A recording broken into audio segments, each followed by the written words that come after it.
Good morning students. My name is Pratibha Rathore. So in this video our topic is what is corrosion and rancidity. We will understand how corrosion and rancidity affect in our daily life. So let's start. Okay, here the topic is, have you observed the effect of oxidation reaction in everyday life? इसमें पूछ रहे हैं कि क्या आपने observe किया है कि किस तरह से ऑक्सीडेशन रिएक्शन हमारी एवरीडे लाइफ में किस तरह से इफ़ेक्ट करती है। जैसे कि आपको पता है ऑक्सीडेशन क्या होता है, जब भी किसी रिएक्शन में ऑक्सीजन गेन करता है कोई भी सब्सटेंस तो वहाँ पर आपका ऑक्सीडेशन रिएक्शन होता है। तो कोरोजन एंड रैंसिडिटी सेम है, यहाँ पर जो रिएक्शंस होंगी यहाँ पर आपका ऑक्सीजन गेन होगा। So first of all we understand what is corrosion. Corrosion क्या है आपका, इसके लिए मैं कुछ एग्जांपल्स लेती हूँ हमारे डेली लाइफ के ही। So here I have 2 iron nails. आप देख सकते हैं कि ये वाला जो आयरन नेल है आपका एकदम क्लीन ग्रे शाइनी है, but this one is coated with brownish colour powder. Okay, you can see that this is, आप इस तरह से करेंगे तो ये आपको आपके हाथ पे भी दिखेगा, you can see that. Okay, तो ये ऐसा जब हम मार्केट से लेकर आते हैं तो हमारी आयरन नेल सेम ऐसी एकदम पॉलिश शाइनी टाइप की होती है, बट इस तरह से क्यों हो जाती है, ये इसमें जो ब्राउन कोटिंग है वो ऐसा क्यों हो जाता है? वो एक्चुअली इसलिए ऐसा होता है क्योंकि जब हम कोई भी आयरन मटेरियल, ये यहाँ पर सिर्फ आयरन नेल की बात नहीं हो रही है, कोई भी आयरन मटेरियल को हम अगर ह्यूमिड एटमॉस्फेयर में छोड़ देते हैं और वो एयर में जो हमारी ऑक्सीजन प्रेजेंट है उसके कांटेक्ट में और मॉइस्चर के कांटेक्ट में जब आता है तो उसमें एक रिएक्शन स्टार्ट हो जाती है। जो आयरन है वो वाटर और ऑक्सीजन के साथ रिएक्ट करता है और उसमें रस्ट फॉर्म होने लगती है, जिसको हम हिंदी में जंग कहते हैं। ओके, तो उसमें रस्टिंग होने लग जाती है और वही जो आयरन है वो आपका डैमेज होना स्टार्ट हो जाता है क्योंकि उसमें रस्टिंग होने लगती है। ओके, तो यही आपकी एक ऑक्सीडेशन रिएक्शन है, क्योंकि आप देख सकते हैं कि यहाँ पर ऑक्सीजन का गेन हो रहा है रिएक्शन में। तो इस तरह से आयरन के साथ और भी मेटल्स हैं जो आपके ऑक्सीजन के साथ रिएक्ट करते हैं और उन मटेरियल्स को इफ़ेक्ट करते हैं, जिसमें आपका दूसरा है कॉपर। आपने देखा होगा कि कॉपर के कोई भी मटेरियल है उसको अगर हम रात भर के लिए बाहर छोड़ देते हैं तो उसमें एक ब्लैक कोटिंग हो जाती है। तो ऐसा उसमें ब्लैक या ग्रेनिश कुछ इस तरह की कोटिंग हो जाती है।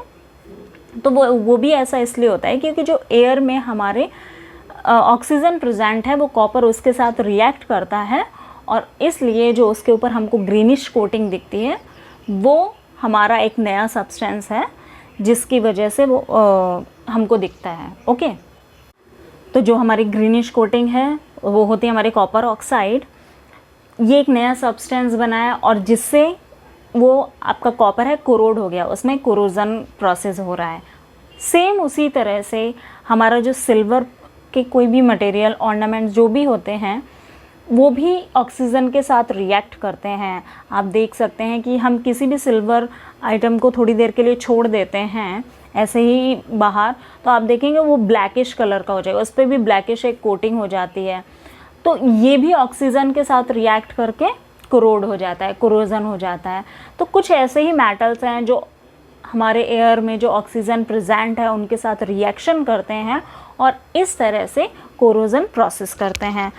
So, when a metal is attacked by substance around it such a moisture, acid, etc., it is said to corroded and this process is called corrosion. जब कोई भी मेटल आपका किसी आपके एटमॉस्फेयर में जो भी सब्सटेंस प्रेजेंट है उसमें चाहे मॉइस्चर हो गया, कोई भी एसिड हो गया, ऑक्सीजन जो भी है, उसके कांटेक्ट में जब आता है तो वो कोरोड होना स्टार्ट हो जाता है और इसी प्रोसेस को हम कोरोजन कहते हैं।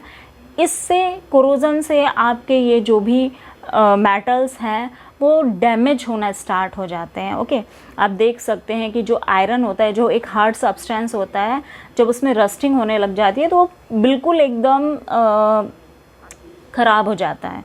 तो इस तरह से जो भी आपकी कोरोजन की वजह से आप देख सकते हैं यहाँ पर ये car bodies, bridges, iron railings, ships and जो भी मेटल के ऑब्जेक्ट्स हैं, स्पेशली आयरन में होता है ऐसा। आप विंडोज़ में जो आपके आयरन ग्रिल्स लगी होती हैं उनमें भी ऐसा इफ़ेक्ट करता है। तो हमको कंटिन्यू उसको पेंट करना पड़ता है ताकि ये कोरोजन से बची रहे, रस्टिंग से हमारी आयरन ग्रिल्स बची रहें टाइम टू टाइम। तो ये एक बहुत बड़ी सीरियस प्रॉब्लम है जिसकी वजह से जो आयरन है वो इफ़ेक्ट होती है और चीज़ें डैमेज होती हैं, जिसमें हमारी बड़ी बड़ी शिप्स में भी आयरन का काफ़ी यूज़ होता है। ओके, शिप्स हो गए, कार हो गए, अगर हम उसको टाइम टू टाइम रिपेयर ना करें, चेंज ना करें, तो उससे एक बहुत ज़्यादा डैमेज होता है, बहुत ज़्यादा इफ़ेक्ट पड़ता है और इससे मनी भी बहुत ज़्यादा लगती है। ओके, तो एक ये सीरियस प्रॉब्लम है कोरोजन। सो आई होप आपको समझ आया होगा कि कोरोजन एक्चुअली होता क्या है। Now come to the next topic. Next topic is rancidity. What is rancidity? अब ये रेंसिडिटी क्या होता है? रेंसिडिटी सेम कोरोजन की तरह है, वो भी चीज़ें डैमेज करती है, बट आपने देखा कोरोजन मेटल पर मेटल जब हमारा कोरोड होता है तो ये प्रोसेस कोरोजन कहलाता है। यहीं पर रेंसिडिटी में जब कोई भी हमारा फूड आइटम ऑयल से फैट से, जब उसमें फ़ैट कंटेन होता है, ऑयल कंटेन होता है उसमें, तो जब वो ख़राब होना शुरू होता है, वो ऑक्सीजन के कांटेक्ट में आता है, तब ये प्रोसेस हमारा रेंसिडिटी कहलाता है। ओके, तो आप देख सकते हैं when fats and oils are oxidized they become rancid and their smell and taste change। आप इसके लिए एग्जांपल ले सकते हैं कि कोई भी घर में फूड बनाया है और उसको ऐसे ही बाहर एक रात के लिए छोड़ देंगे तो सुबह देखेंगे कि आपको एक अजीब सी स्मेल, ख़राब सी स्मेल उसमें आने लग जाएगी, वो ख़राब हो जाता है, आप उसको नहीं खाएंगे दोबारा। तो यही जो प्रोसेस है, जो फैट और ऑयल से बने हमारे फूड आइटम्स हैं उनको हम बाहर छोड़ देते हैं, तो जो एयर में ऑक्सीजन हमारे प्रेजेंट है उससे वो ऑक्सीडाइज्ड हो जाते हैं, मींस वो ऑक्सीजन के साथ रिएक्ट करते हैं एंड आफ्टर दैट उसकी वजह से उनमें स्मेल और टेस्ट चेंज हो जाता है। क्यों? क्योंकि वो रेंसिड हो गए हैं। इसको हम क्या कहते हैं? रेंसिड। और इसी प्रोसेस को हम कहते हैं rancidity. Okay,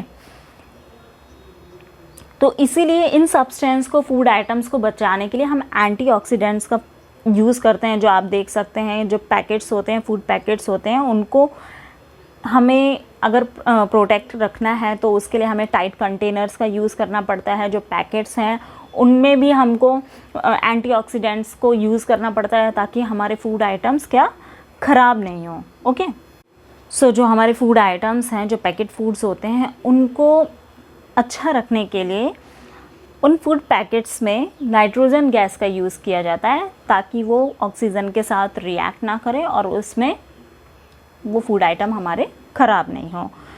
so here you can see that usually substance which prevent oxidation are added to foods containing fats and oil, keeping food in airtight container helps to slow down oxidation।